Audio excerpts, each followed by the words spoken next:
Órale, Cholo Trucker Más Movies and Shows. And here we got episode number three, homie, of Monsters, the Eric and Lau Menendez story, man.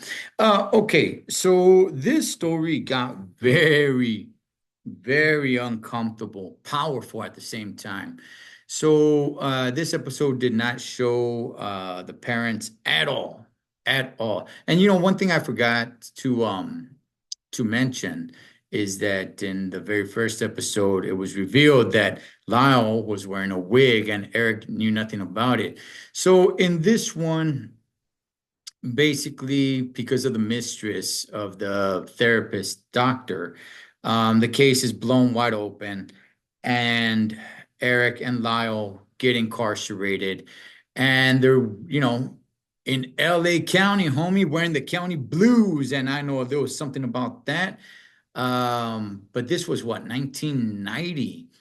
And it was interesting to see, a little comical to see how they were living in there, because the episode spent most of the time showing them how they were living in there.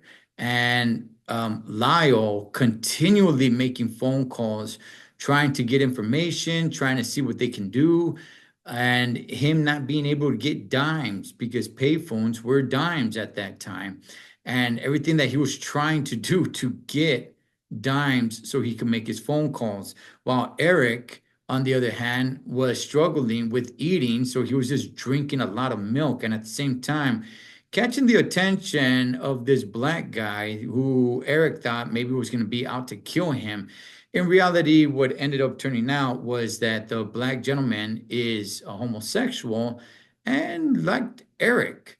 So, and that was revealed in the shower scene. This show, episode one and two, a lot of Speedo wearing, a lot of wearing of Speedos, where episode three, they actually show male nudity. And it's like, wow, okay. Didn't know we were going to go down that route. Um, so nonetheless, man, he befriends this guy. The family on the outside, they get Robert Shapiro. Robert Shapiro, who was heavily involved in the O.J. Simpson trial. They get Robert Shapiro to say, hey, get our guys free, man. Get Eric and Lyle free. He realizes, nah, not gonna happen. I can't do it. And I don't even really want to work with these guys. And they weren't really willing to work with him.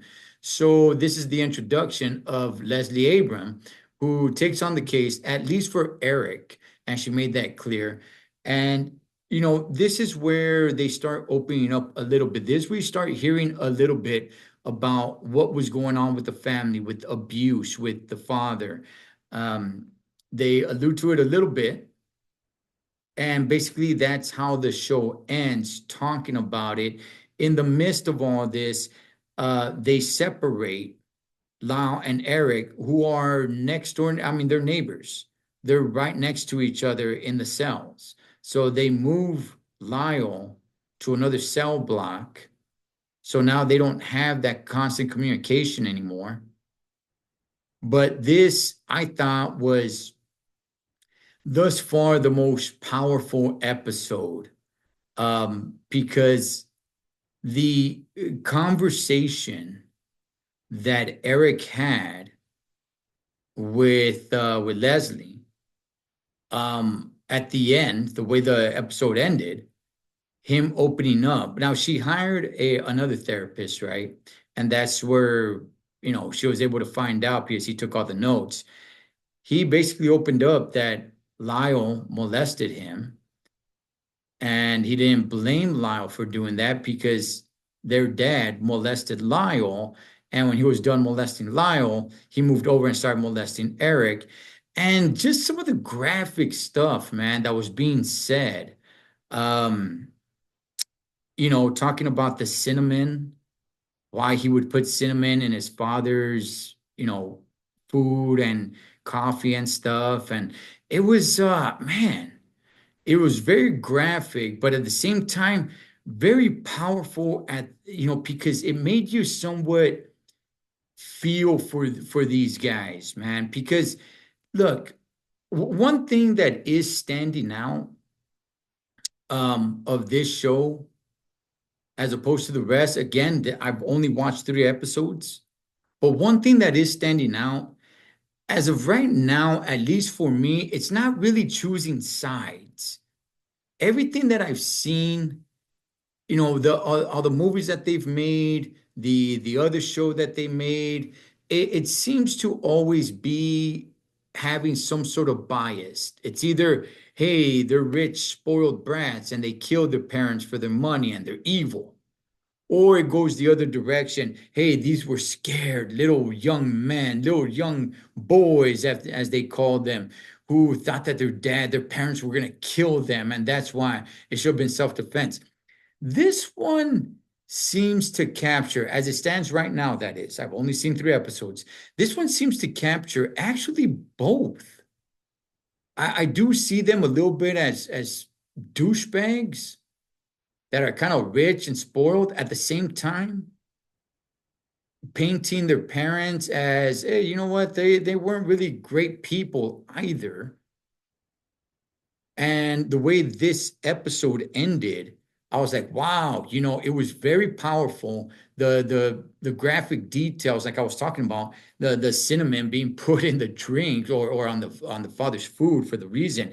It was like, whoa, whoa.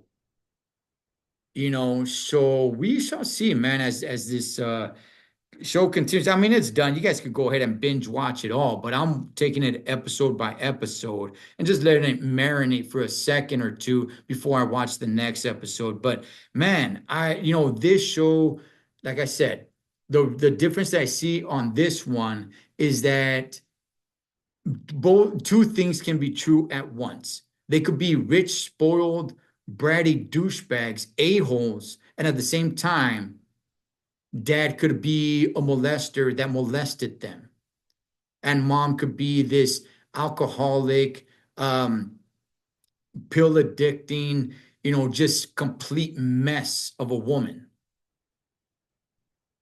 All these things can be true, and that's what I'm getting from the show thus far. So good stuff, man. I really enjoyed episode 3. Uh, I don't know if episode 1 is still the best episode, because episode 3, like I said, I did like, and some of the stuff was pretty funny too. The escape plan to them escape out of LA County Jail. I've been to LA County Jail. I don't know, what was it, 1999 or 2000? I forgot. So those county blues ring a bell, man. That was pretty funny, but it was just extremely powerful, that final scene with Leslie and Eric Menendez. Wow, extremely powerful. Good stuff. And we'll see what's up with episode 4. Cholo Trucker, M.A.S. Movies and Shows. Catch you guys on next one.